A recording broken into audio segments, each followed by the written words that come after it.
Hi எல்லோருக்கும் வணக்கம். Bigg Boss season 9 Tamil. So அந்த வீடியோவில் நம்ம எவிக்ஷன் அப்டேட்டில் யார் வந்து வெளியே போயிருக்கா அப்படிங்கிறது கிட்டத்தட்ட உறுதியான தகவல் உள்ளே இருந்தவங்க சொல்லிட்டாங்க. ஸோ அதை பற்றி நம்ம இந்த வீடியோ பார்க்க போகிறோம். அது மட்டும் இல்லாமல் முதல் ப்ரோமோவில் யாரை வந்து விஜய் சேதுபதி அவர்கள் ஒரு கிட்ட போகிறாரு. அப்புறம் பார்வதி கணித்த டாப் 5 இந்த மாதிரி ஏகப்பட்ட விஷயங்கள் இந்த வீடியோவில் நம்ம டிஸ்கஸ் பண்ண போகிறோம். வீடியோக்குள்ளே போகிறதுக்கு முன்னாடி சேனலுக்கு புதுசாக இருந்தீங்கன்னா கண்டிப்பாக சப்ஸ்கிரைப் பண்ணிக்கோங்க. வீடியோ மறக்காமல் ஒரு லைக் பண்ணிக்கோங்க. இப்போ நம்ம வீடியோக்குள்ளே போகலாம். ஸோ என்னை பொறுத்த வரைக்கும் இந்த வாரம் எவிக்ஷன் அப்டேட்டில் வந்து பார்த்தீங்கன்னா பிக் விக்கெட் அப்படின்ற மாதிரி சொல்லி பார்வதி கமருதீனுக்கு ஒரு குறும்படத்தை போட்டு பார்வதி எவிக் பண்ணிட்டாங்க அப்படின்ற மாதிரிலாம் பயங்கரமான ரூமரு. டேய் யாரா நீங்களாம் வந்து கதையாசிரியராக போனீங்கன்னா நல்ல படங்கள் எழுதலாம், நல்ல திரைப்படங்கள் எழுதலாம், ரைட்டராக வந்து பெரிய ஆளாக நீங்கள் வரலாம் அப்படிங்கிறது தான். ஏன்னா ஒன்றுத்துக்கும் போகாத ஒரு கண்டென்ட் அது. பெட்ரூம்லேருந்து வந்தாங்க, பாத்ரூம்குள்ளே இருந்தாங்க, 2 பேரும் வந்து பார்த்தீங்கன்னா கசமுசா பண்ணாங்க அப்படின்ற மாதிரி என்னமோ இவங்க நேரில் போய் இவங்க விளக்கு பிடிச்ச மாதிரி உட்காந்து பார்த்துட்டு இருந்த மாதிரி இவங்க எல்லாரும் பேசிகிட்டு இருக்கானுங்க. பார்த்தா என்ன நடந்துச்சு அப்படின்னா சர்க்குலரில் வந்துருச்சு. இந்த மாதிரி டாக் பார்க்கு காரணம் நீங்கள் வெளியே தூங்குனீங்களா, மூதேவிங்களா, தூங்காதீங்களா, பிக் பாஸில் அது அகைன்ஸ்டாக இருக்குது, அந்த மாதிரி பண்ணாதீங்க, உள்ளே வந்து தூங்குடான்னு இருக்காரு. அவ்வளோதான். உடனே அதுக்கு ஒரு கட்டி ஒஸ்ட் கண்டஸ்டன்ட் அப்படி இப்படின்னு சொல்லி இந்த கேடுகட்ட பிஆர் கும்பல் வந்து பார்த்தீங்க அப்படின்னா ஒரு ஃபேக்காக இல்லாமல் தன்னுடைய ஃபீலிங்ஸை அப்படியே தன்னை நான் இப்படி தான் அப்படின்றத காட்டக்கூடிய ஒரு பெண்மணியை வந்து பார்த்தீங்கன்னா நியாயத்துக்கு ஒரு வியூஸ்க்காகையும் பிச்சை காசுக்காகையும் கேடுகட்ட லைக்ஸுக்காகையும் இந்த தற்குறி பசங்க இவ்வளோ தூரம் வந்து இதை பண்ணுது அப்படிங்கிறது எவ்வளோ பெரிய கேவலம் பாருங்கள். இன்றைக்கி ஸ்விம்மிங் பூலில் அமித் பார்கவ், கமருதீன் அப்புறம் பார்வதி குளிச்சுட்டு இருக்காங்க. அப்போ வந்து பார்த்தீங்கன்னா மைக் போட சொல்கிறார் பிக் பாஸ் கமருதீனை கூப்பிட்டு. என்னடா லூஸாடாக இருப்பாங்க அப்படின்ற மாதிரி. இவ்வளோ தண்ணி போகக்கூடாது, மைக்கு தெரியும்ல உங்களுக்கு, தண்ணி பட்டாலும் போயிடும்ட்டு. எப்படி மைக் போடுறது? 2 பேர் நான் ஸ்விம்மிங் பூலில் இருக்கிறப்ப அவங்களுடைய ஃப்ரீ டைம், அதில் ஒன்றும் நீங்கள் ஸ்ட்ராட்டஜி பேச முடியாது சரியா.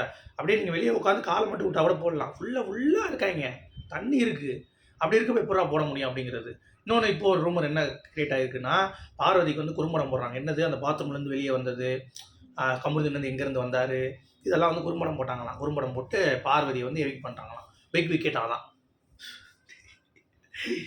என்னடா நீங்கள் அப்பா. ஆனால் இப்படிப்பட்ட ஜென்மங்கள் இருக்க வரைக்கும் உங்கள் ஃபேமிலியில் நான் சொல்கிறேன் பாருங்கள், இந்த மாதிரி கேடுகட்டத்தனம் பண்ணவங்க ஃபேமிலிக்கு இதே மாதிரி தர்பூசணி பண்ணாங்க.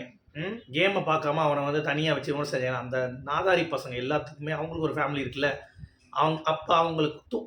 இப்போ குத்தாது, அப்போ குத்தும். இதுதான் கர்மா.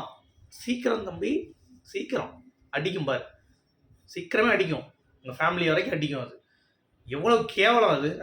கேடுகட்டத்தனம். அசிங்கமாக இல்லையா உங்களுக்குலாம்? கேவலமாக இல்லையா பொண்ணோட வாழ்க்கை இப்படி பற்றி பேசுகிறதுக்கு?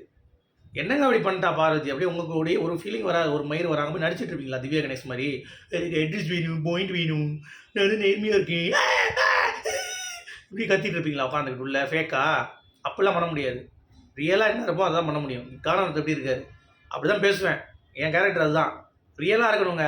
சும்மா உட்காந்துக்கிட்டு ஃபேக்காக அந்த திவ்யா மாதிரியும் விக்ரம் மாதிரியும் நடிச்சுட்டு நான் நல்லவன் அப்படின்ற மாதிரி நடிச்சுட்டுலாம் இருக்கக்கூடாது. இன்றைக்கெலாம் சேதுபதியோடைய ப்ரமோடைய கண்டென்ட்டே அதுதான். சாண்ட்ரா ஏன்னா எதுக்கு இவ்வளோ, அதுக்கு அவ்வளோ அப்படின்ட்டு இந்த திவ்யா பேசினே இருக்கா. அவளாம் வந்து எக்ஸாம் எழுத போனான்னு வச்சுக்கோங்களேன், எக்ஸ்ட்ரா சீட்லாம் வந்து அவ்வளோ கேட்பா. ஏன்னா நம்ம ஒரு சாதாரண விஷயத்துக்கு அவ்வளோ அட்ரஸ் பண்ணுறா. அப்போ பாயிண்ட் ஆஃப் வியூவில் எழுதும்போது பாயிண்ட் அட்ரஸ் எழுதும்போது அவ்வளோ ஆகும். விக்ரம்னா நல்லவன், நீதிமான், அவனுக்குலாம் இன்றைக்கி வேணும், அடி வேணும். அதில் எந்த ஒரு மாற்று கருத்தும் இல்லை. ஓகே, அதை நாங்கள் பண்ணுவாங்க அப்படிங்கிறத விஜய் சேதுபதி எதிர்பார்க்குறோம். ஏன்னா 3 பேர் தான் ரோஸ்ட் கண்டிப்பாக. திவ்யா கணேஷ், அப்புறம் வந்து விக்ரம், அப்புறம் வந்து சாண்ட்ரா. ரொம்ப பார்க்கும்போது அப்படி தான் தெரியுது சரியா. அதே மாதிரி குறும்படம் ஏதாவது இருக்கான்னு கேட்டிங்கன்னா குறும்படம் இல்லை, ஒரு வெங்காய படமும் இல்லை. வேணா வந்து ஏதாவது தர எடுத்து நக்கிக்கோங்க, சட்னியை மாதிரி. அந்த மாதிரி ஒரு வெங்காயம் கிடையாது.